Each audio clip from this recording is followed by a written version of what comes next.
wabarakatuh. Saya Yohana Firmania, saya dari SMK Negeri 1 Borno, Guru Produktif Tata Busana dan merupakan JGP Angkatan 5. Setelah saya mempelajari tentang pemikiran Ki Hajar Dewantara bahwa kita mempersiapkan masa depan anak untuk kehidupan yang lebih baik, yaitu kita tidak bisa menyeragamkan semua kebutuhan mereka karena mereka mempunyai perbedaan bakat dan minat sesuai dengan kodrat alam dan kodrat zaman anak. Jadi kita harus tidak memberikan pendidikan yang menuntut, tetapi kita harus menuntun. Menuntun di sini yaitu kita membersamai anak, mengarahkan, membimbing, dan memberikan pengarahan-pengarahan yang baik dengan sabar dan ikhlas. Menurut Ki Hajar Dewantara, kodrat alam anak itu berkaitan dengan sifat dan bentuk lingkungan di mana anak itu berada. Berarti anak tersebut sudah memiliki kodrat alam atau sifat-sifat yang baik yang harus kita tebalkan di sana. Kalau melihat saat ini bahwa anak juga tidak lupa dengan kodrat zaman yang dimiliki anak. Di era global saat ini, maka kita juga harus memberikan bimbingan. Tidak semua informasi yang masuk kita berikan mentah-mentah, tapi harus disaring terlebih dahulu agar kelak mereka mempunyai pendidikan yang lebih baik di era kecakapan era 21 ini, abad 21 ini. Oleh sebab itu, isi dan irama yang dimaksudkan oleh Ki Hajar Dewantara adalah muatan atau konten pengetahuan yang diadopsi seharusnya tidak bertentangan dengan nilai-nilai kemanusiaan.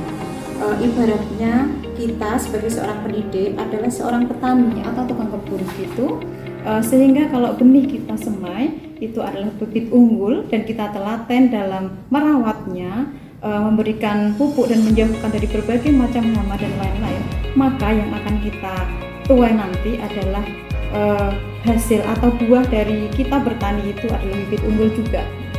Perasaan yang saya rasakan setelah saya menjalani perubahan di kelas, saya merasa sangat tertantang bagaimana saya harus memberikan pembelajaran, menerapkan beberapa konsep filosofi pendidikan dan pengajaran yang diberikan oleh Ki Hajar Dewantara. Saya sebagai guru hendaknya selalu memberikan contoh bagi siswa.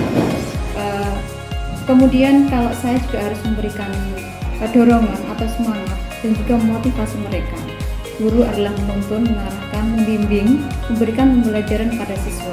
Hendaknya mempunyai prinsip bebas, tapi kita tidak perlu menuntut, tapi harus menuntun.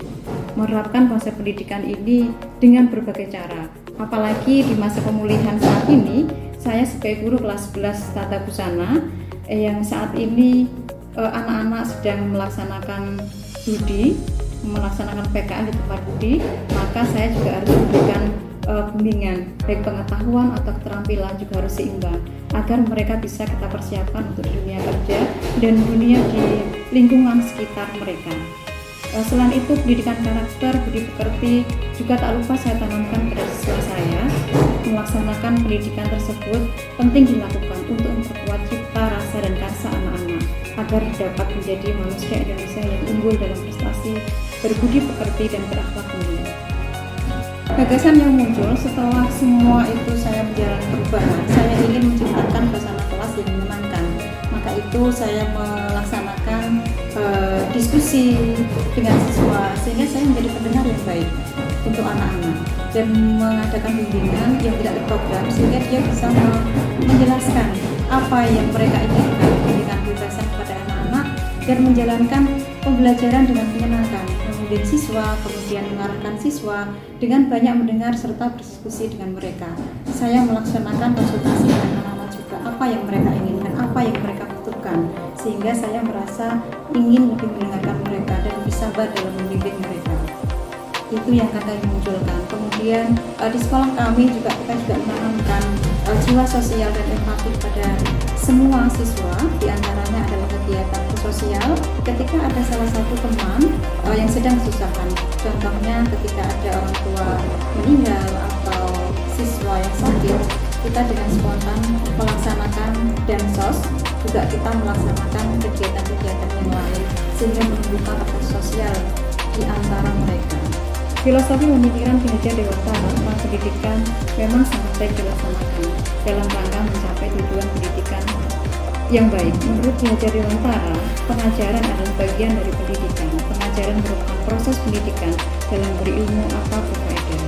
sehingga kita sebagai seorang guru itu harus menjadi teladan, atau kita juga mengenal lebih banyak semboyan pendidikan Ki Hajar Dewantara, yaitu ing arsa sumpulodo ing madya makarsa tuturi handayani. Kita harus menjadi contoh ketika kita di depan dan menjadi semangat ketika di tengah, dan di belakang kita menjadi atau memberikan dorongan. Kita juga harus selalu memberikan dorongan, memberikan semangat untuk anak-anak untuk terus belajar, dan saya menginginkan setiap rumah adalah sekolah dan setiap orang tua adalah guru. Assalamualaikum warahmatullahi wabarakatuh. Saya Widyanisa Fadila dari kelas 11 Tata Busana 2. Saya salah satu anak didik dari Bu Yohana Firmania. Di sini saya akan menyampaikan pendapat saya tentang cara mengajar beliau ketika di kelas. Menurut saya, Bu Yohana Firmania itu kalau mengajar sangat mudah dipahami, dan beliau selalu menggunakan cara-cara baru sehingga para siswa juga tidak merasa bosan ketika belajar di kelas. Dan yang dapat saya ambil dari pola mengajar beliau, ketika beliau menjelaskan materi itu sangat rinci, bahkan beliau menyebutkan aspek-aspek yang tidak ada di dalam buku. Dan menurut saya itu luar biasa karena menunjukkan bahwa beliau memiliki pengetahuan yang lebih. Dan ketika menjelaskan materi juga, beliau selalu menggunakan interaksi tanya jawab kepada siswanya, sehingga para siswa juga dapat menunjukkan ekspresi mereka, cara menjelaskan dengan caranya sendiri. Ketika ada pembelajaran menjahit juga, beliau membimbing dengan sangat sabar, bertahap demi tahap, dan beliau juga sangat humble kepada siswa-siswanya. Beliau sangat ramah ketika ditanyai, bahkan berkali-kali. Dan menurut saya, guru yang baik adalah guru yang mengajar menggunakan hati. Dan itu yang saya rasakan ketika Bu Yohana Firmania mengajar di kelas. Sekian itu pendapat saya dari proses mengajarnya Bu Yohana. Sekian, terima kasih. Wassalamualaikum warahmatullahi wabarakatuh.